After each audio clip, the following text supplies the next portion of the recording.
Muy buenas a todos, chicos y chicas, ¿qué tal? Soy Poker y hoy os traigo el tráiler super mega oficial, como lo queréis llamar, de lo que viene siendo Mob of the Dead. Os dejo con todo el vídeo y próximamente os haré un vídeo analizando todo lo que hemos visto. Hay muchas cosas nuevas, muchas cosas que perduran y eso me gusta, así que disfrutarlo exactamente igual que yo, que estaba dando palmas de alegría viendo que vuelve Call of Duty Black Ops 1. Un saludo.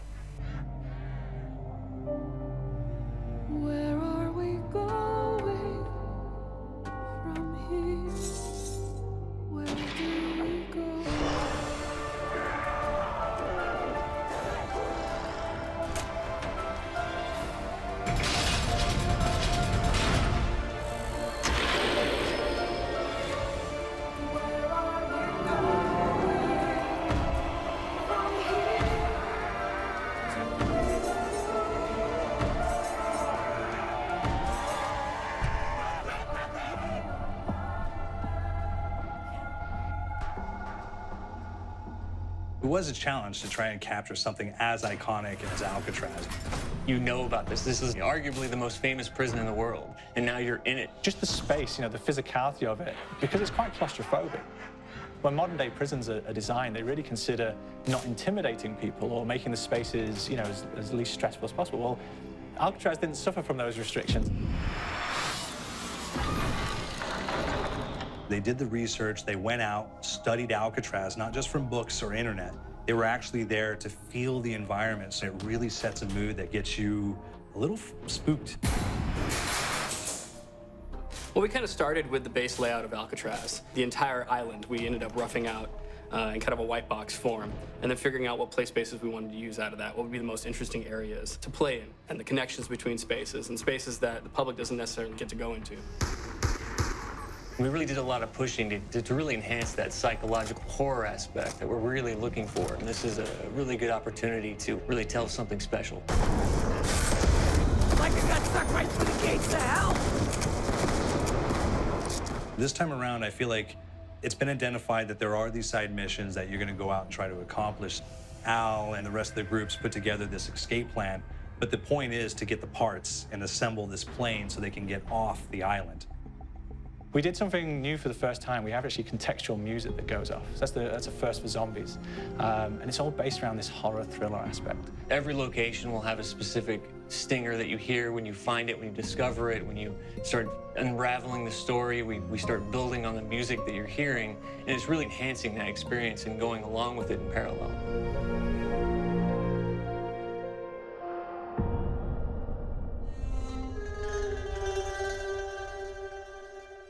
Because we wanted to embrace this kind of horror thriller element, we wanted character actors, guys who could really embody someone and then convey emotion. So that's why we went for guys like Ray Liotta, getting in that kind of guy, we wanted a frantic nature. So he plays a character called Billy Handsome, who's this kind of psychopath who would be employed by the mob to kill people in interesting ways.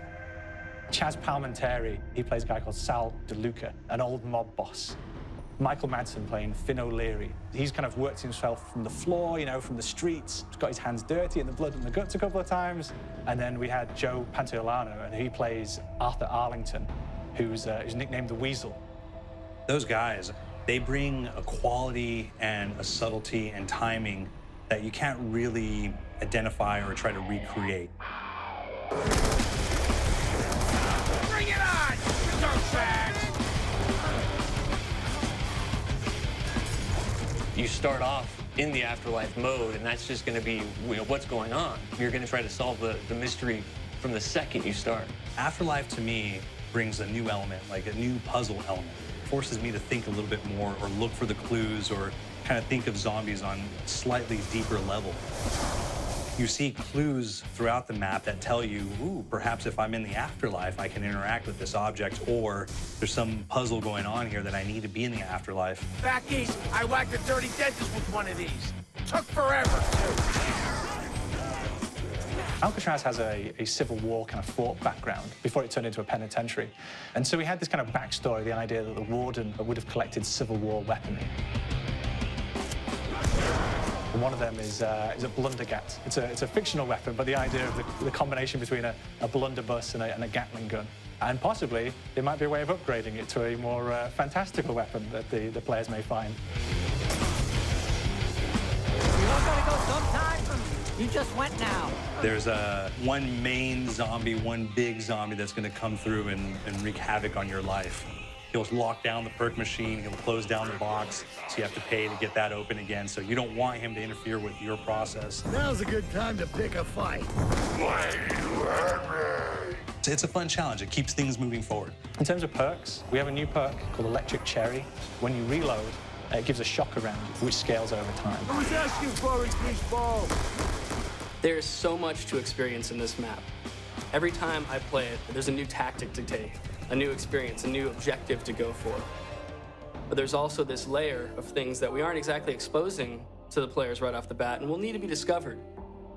Don't let me go.